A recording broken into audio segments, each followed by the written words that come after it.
টানা কয়েকদিনের ছুটিতে ভ্রমণ পিপাসুদের পদচারণায় মুখর দেশের বিভিন্ন পর্যটন স্পট। লাখো পর্যটকের ভিড় দেখা গেছে বিশ্বের দীর্ঘতম সমুদ্র সৈকত কক্সবাজারে। প্রকৃতির নির্মল ছোঁয়া পেতে প্রকৃতি প্রেমীরা ভিড় করছেন বান্দরবান, খাগড়াছড়ি সহ বিভিন্ন পর্যটন স্পটে। প্রতিনিধিদের পাঠানো তথ্য ছবিতে দেখুন ডেস্ক রিপোর্ট।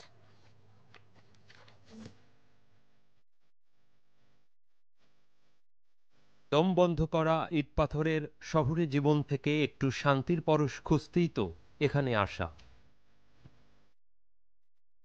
পর্যটকরা মন ভরে উপভোগ করছেন বিশ্বের দীর্ঘতম সমুদ্র সৈকতের সৌন্দর্য।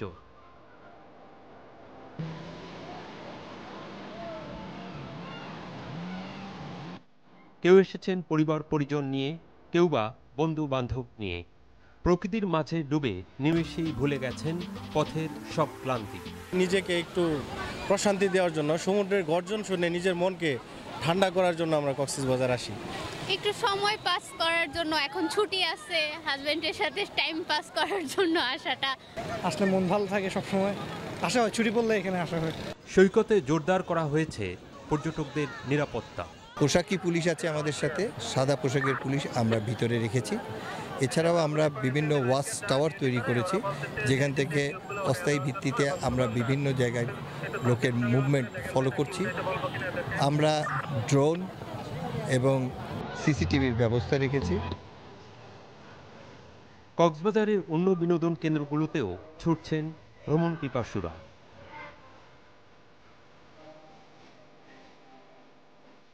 প্রাকৃতিক সৌন্দর্যের লীলাভূমি বান্দরবান।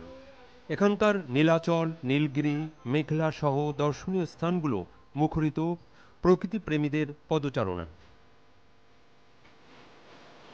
ভালো লাগছে, অনেকদিন পর ফ্যামিলি সহ বাইরে বেড়াতে আসলাম। আমরা ইন্ডিয়া, তারপর আপনার অনেক জায়গাতে ঘুরতে যাই, কিন্তু আমাদের বাংলাদেশে আসলে ঘোরার মতো অনেক সুন্দরতম জায়গা আছে। তা আমরা এখানে না আসলে আমরা দেখতে পারতাম না। সুন্দর প্রাকৃতিক পরিবেশ দেখে সত্যি অনেক ভালো লাগছে। ইনফ্যাক্ট হচ্ছে মানুষের যে একটা একঘেয়েমিতা থাকে, একঘেয়েমি ভাবটাও চলে যাচ্ছে। এছাড়া খাগড়াছড়ি সহ দেশের অন্যান্য পর্যটন স্পটগুলোতেও ভিড় জমাচ্ছেন সৌন্দর্য পিপাসুরা। যোগাযোগ ব্যবস্থা, আবাসন সহ পর্যটন স্পটগুলোর আরও পরিকল্পিত উন্নয়নের দাবি জানিয়েছেন তারা।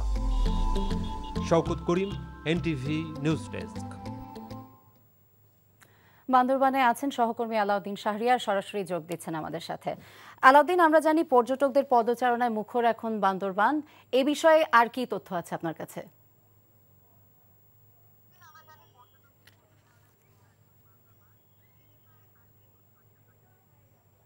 ফারজানা, আপনি জানেন গত কয়েকদিনের বন্ধতে আসলে বান্দরবানে বিপুল পরিমাণ পর্যটকের আগমন ঘটেছে। আমি এখন দাঁড়িয়ে আছি নীলাচল পর্যটন স্পট, যেখানে আপনি আমার পিছনে আসলে দেখতেছেন প্রচুর মানুষ এখানে এখন ভিজিট করছে, সব জায়গা থেকে আসতেছে। তো কয়েকদিনের বন্ধের কারণে আসলে বান্দরবানে আবাসিক হোটেলগুলো যেগুলো ছিল প্রায় শতাধিক আবাসিক হোটেল, সবগুলোতে আসলে কোথাও কোনো রুম খালি নেই। এছাড়া আমরা আসলে আজকে সকাল থেকে বেশ কিছু পর্যটন স্পট ঘুরে দেখেছি। মেঘলা, নীলাচল, স্বর্ণ মন্দির, শৈলপ্রপাত, রিজুক ঝর্ণা, সবগুলো পর্যটন স্পটে আসলে মানুষের বিপুল সমাগম। তো পর্যটকদের কাছে আমরা যে জিনিসটা জানতে পারলাম, তারা বলে যে আসলে ছুটির দিন ছাড়া তাদের আসলে খুব একটা ঘোরার সুযোগ হয় না। তো যেহেতু তারা ছুটির দিন পেয়েছে, একসাথে 3টি ধর্মের ছুটির দিন, সেই কারণে তারা আসলে বান্দরবানে ঘুরে আসার জন্য তারা বেছে নিয়েছেন। তো আমরা টুরিস্ট পুলিশের সাথে আসলে কথা বলেছিলাম। টুরিস্ট পুলিশ বললো যে পর্যটকদের আসলে বাড়তি চাপ সামাল দেওয়ার জন্য আমরা আমাদের পক্ষ থেকে যত ধরনের নিরাপত্তা ব্যবস্থা দরকার আছে সবগুলো আমরা করেছি। আমি সকালে এখানে হোটেল আবাসিক সমিতির সাধারণ সম্পাদকের সাথে কথা বলেছি। তিনি বললো যে আমাদের আসলে সবগুলো হোটেল যে এখন বুকিং চলেছে, আগামী শনিবার পর্যন্ত আসলে কোনো হোটেলে কোনো রুম খালি নেই। আর আমরা আমাদের পক্ষ থেকে সব ধরনের চেষ্টা করছি পর্যটকদের যাতে নিরাপদ এবং আরামদায়ক সেবা দিতে পারি। ফারজানা, এ ছিল আমার কাছে আসলে সর্বশেষ।